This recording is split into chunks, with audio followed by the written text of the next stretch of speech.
चलिए देर आए दुरुस्त आए। इलेक्शन कमीशन के तरफ से 3 फेजेस में इंतखाबात के तारीख का ऐलान हो चुका है और बड़ी जल्दी से जो है ये शेड्यूल जो है समाप्त होगा। शायद 87-88 के बाद ये पहली मर्तबा है कि इतने कम अरसे के अंदर और इतने कम फेजेस में इलेक्शन जो हैं जम्मू कश्मीर में कराए जा रहे हैं। जाहिर सी बात है कि पॉलिटिकल पार्टीज़ के लिए ये एक नया तजुर्बा होगा, लेकिन मैं नेशनल कॉन्फ्रेंस के तरफ से इतना ही कह सकता हूँ कि हम पहले से ही इस दिन की तैयारी में लगे हुए थे और बिल्कुल फौरी तौर हम अपना इलेक्शन का सिलसिला जो है वो शुरू कर लेंगे। इसके साथ साथ इलेक्शन कमीशन ऑफ इंडिया की तरफ से अभी जो मैं उनका प्रेस कॉन्फ्रेंस सुन रहा था, उन्होंने फ्री और फेयर पोल्स पे बहुत जोर दिया।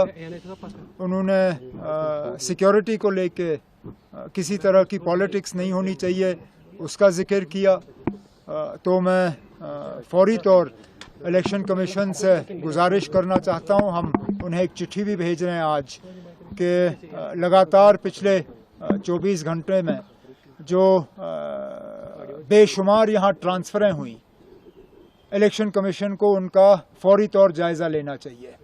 इतने सारे अफसर अचानक ट्रांसफ़र किए जाना, हमें तो शक है कि ये हुकूमत, दिल्ली की जो हुकूमत की पार्टी है बीजेपी, उन्हीं का लगाया हुआ लेफ्टिनेंट गवर्नर है यहाँ पे।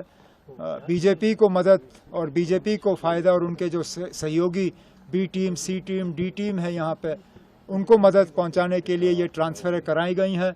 इलेक्शन कमीशन ऑफ इंडिया की तरफ से फौरी तौर इन ट्रांसफ़रों पे जो है उनको इनका नोटिस लेके उन्हें एग्ज़ामिन करना चाहिए और जो ट्रांसफ़र्स उनके गाइडलाइन से बाहर हैं उनको रोक दिया जाना चाहिए। और इसी के साथ साथ जो पिछले 1-2 साल में मेन स्ट्रीम पॉलिटिकल पार्टीज़, खासकर वो जिन्होंने बीजेपी और बीजेपी के एजेंडा की मुखालफत की, हम लोगों की जो सिक्योरिटी कम की गई है, कुछ ऐसे लोग हैं जिनकी सिक्योरिटी पूरी तरह से पिछले दिनों विड्रॉ की गई, फौरी तौर इलेक्शन कमीशन के तरफ से इसमें ऑर्डर दिया जाना चाहिए और मेन स्ट्रीम जो non BJP allied political parties हैं उनकी सिक्योरिटी जो है फौरी तौर रिस्टोर की जानी चाहिए। बाकी इलेक्शन के हवाले से जो बातें करनी होगी आगे आगे तो आप लोगों से बड़ी मुलाकातें होंगी तो बात करते रहेंगे। बताइए ना, देखिए यहाँ से शुरू करते हैं फिर यहाँ तक पहुँच जाएंगे। लेकिन अब जहाँ तक मेरे अपने इलेक्शन लड़ने का सवाल है, हालांकि मैं अभी भी अपनी जगह ये मानता हूँ कि मैं इलेक्शन लड़ना नहीं चाहता हूँ। हकीकत ये है कि तंजीम के अंदर से और बहुत मेरे ऊपर दबाव बना हुआ है।